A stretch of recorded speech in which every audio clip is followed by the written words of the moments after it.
The Baldwins have been making media waves recently thanks to the leader of the pack, Alec Baldwin, accidentally setting off a prop firearm on set of his new movie Rust with fatal consequences. But Alec isn't the only one with tragedy in his life. Welcome to Beyond the Screen, I am Nate, and these are the top 10 worst Baldwin family secrets. Number 10. Alec is homophobic. Alec Baldwin is a proud man, being publicly anti-Trump and a registered Democrat with left-leaning political views. But despite his advocacy for equality, he's been accused of being homophobic on multiple occasions. In June 2012, Alec released a very angry tweet, which he later deleted. It contained comments about the New York Daily News editor-in-chief, Colin Meyer, calling him an English queen. A year later, People magazine reported that Baldwin released another tweet that the Daily Mail was a toxic little queen. Man, he loves that word. That same year, Alec was fired from his MSNBC talk show Up Late with Alec Baldwin after allegedly screaming homophobic slurs at a New York Post photographer.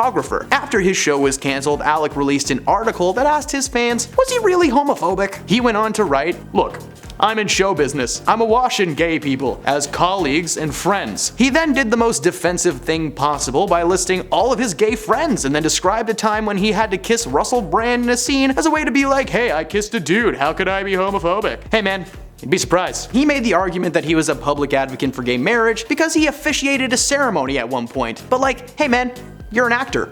It would make sense that he plays the role of a public advocate to keep his true biases a secret and maintain his career. Number 9. Alec's control issues. While his brothers may have had a more public battle with their substance control issues, Alec also had to battle his demons in the form of multiple narcotics and a taste for adult beverages. In his 2017 memoir, Nevertheless, Alec revealed that not only did he battle with control issues for years, but he also suffered from a nearly fatal overdose after a week-long bender of continuous partying. He wrote that he thinks he would have gotten sober eventually, but that the event was an early wake-up call that he needed to get clean just before he turned 27. He describes his time before that as living in the white, hot period of daily substances and drinks, claiming the experience to be an addictive nightmare that was impossible to get a handle on. Eventually, he was able to get a grasp on his issues and has remained relatively sober ever since. Well, at least California's sober at least.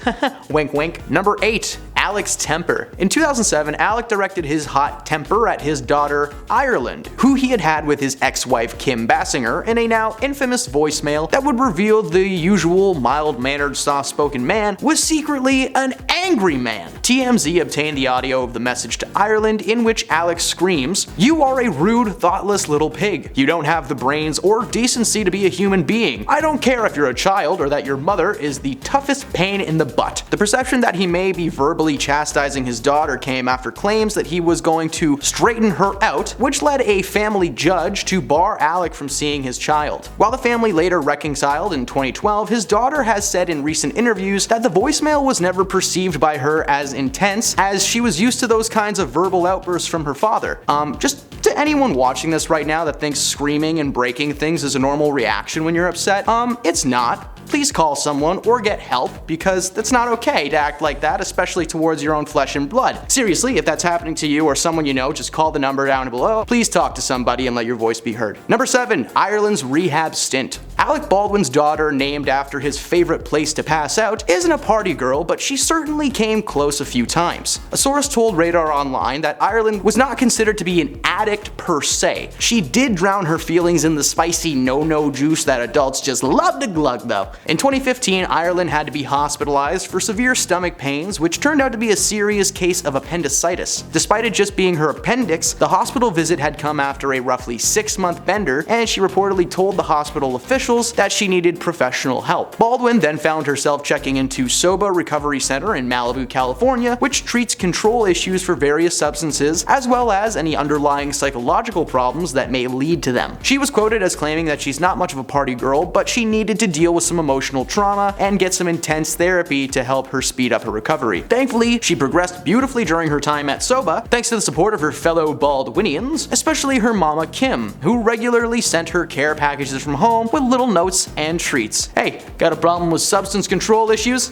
Eat a Snickers. Number 6. Steven is broke. While he may not be as well known as his brother Alec, Stephen Baldwin has been steadily working in Hollywood since his first appearance in a minor role alongside Tom Cruise in the 1989 film Born on the 4th of July. He went on to star in several indie and medium-budget flicks, like the 1995 thriller The Usual Suspects, the Flintstones prequel Viva Rock Vegas from 2000, and probably most famously the 1996 film Biodome, of which he got a little bit too excited about. You see, Biodome ended up being one of his most lucrative films, and between the first paycheck in the year 2012, he went completely broke. While he's had steady work in smaller roles over the years, appearing to be well off, the paychecks have not always been the biggest. In 2012, Steven was arrested for failing to file his taxes from 2008 to 2010, owing the state over $350,000 in back taxes. It turns out he just loved spending money on literally anything he wanted. Houses, boats, cars, all of this landing him over $2.3 million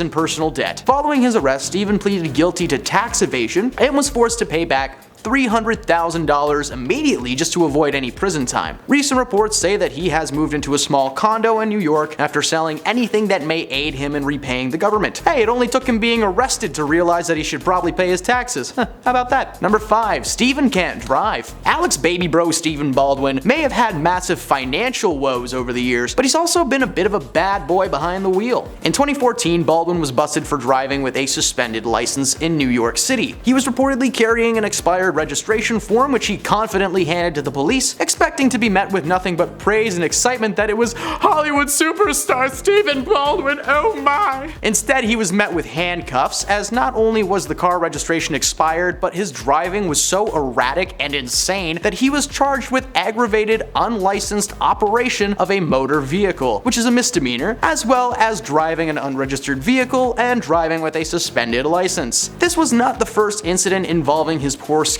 as a driver, however. A few years prior to that, he was also arrested for making an illegal U-turn. Well, he wasn't arrested for that. He was arrested because his license was beyond expire. In the end, though, he only had to pay a $75 fine that time, as the incident was a misunderstanding and his new license just so happened to appear the day after he was pulled over. Oh, well, that's not suspicious at all. Number 4. Daniel's arrests. The Baldwin family may consist of Hollywood heavyweights and minor league players, but did any of you know about Daniel Baldwin? Because I don't know, I didn't. E-News reported that in 1997, Danny went on a no-no-snow fueled rampage at the famed New York Plaza Hotel, smashing every piece of furniture in sight and completely destroying his room. When police finally arrived following multiple noise complaints, Danny was in his birthday suit, bleeding, and incoherent. He was taken to the hospital where he woke up in handcuffs. He later pleaded guilty to the charges of disorderly conduct and was sentenced to 3 months of rehabilitation to avoid any jail time. This family should have like a little punch card or something, you know? 4 stints in rehab, get the 5th one free. The rehab didn't work, however, as in April 2006, Baldwin was arrested again for possession of no-no-snow after another hotel incident, this time in Santa Monica, though charges were never actually pushed onto him. He later confessed to People magazine that his control issues started at a party in 1989. 6 months later, he went to rehab, but it never took. He blames his major relapses and arrests on his prescription for Vicodin, which was given to him following a back injury. From there, he spiraled into everything under the sun, probably including the sun itself. Maybe you can get a buzz from that thing if you look at it too long. Nope, I'm just blind now. Number 3, Daniel's love life. Daniel hasn't only been involved with drama when it comes to the police, he's also got a pretty poor taste in judgment when it comes to his relationships. He's been married 3 times and has 5 children with 4 different women. While his first marriage wasn't very public, his second one was chock full of scandal. He married actress Elizabeth Hitchler in 1990 and divorced her 6 years later. During the same year, he had a son named Atticus with his Homicide Life on the Street co-star Isabella Hoffman. They had reportedly been involved for over a decade, including during Dan's time married to Elizabeth. It's his 3rd marriage though when things got extreme. Baldwin met a woman named Joanne Smith in California at the rehab facility that he had been staying in. She was the chef, and he was hungry. They married in 2007 and had 2 kids together. In 2011 though, Baldwin again filed for divorce, this time citing Joanne's substance control issues as the main cause. He also alleged that Smith had told Dan she was going to end his life in front of their children and was accused of being physical towards him on numerous occasions, and would fall into violent rages. Police were even called to the house at one point and discovered that Smith was unfit to be around the kids and granted Daniel temporary custody and restraining order against her. Number 2, divided by politics. While Alec may be outspoken as a man against former President Donald Trump, even parodying him on the sketch show Saturday Night Live for a few seasons, his brother Steven is the yin to his yang, as he is a big-time supporter of the Republican bad boy. The differences in their beliefs caused a massive rift in the family unit that the Baldwins fought hard to keep secret from the public eye. Unfortunately, Steven couldn't keep his fingers off of his phone, and he took to Twitter to have a public feud with his brother Billy Baldwin, who was also anti-Trump. The argument ranged from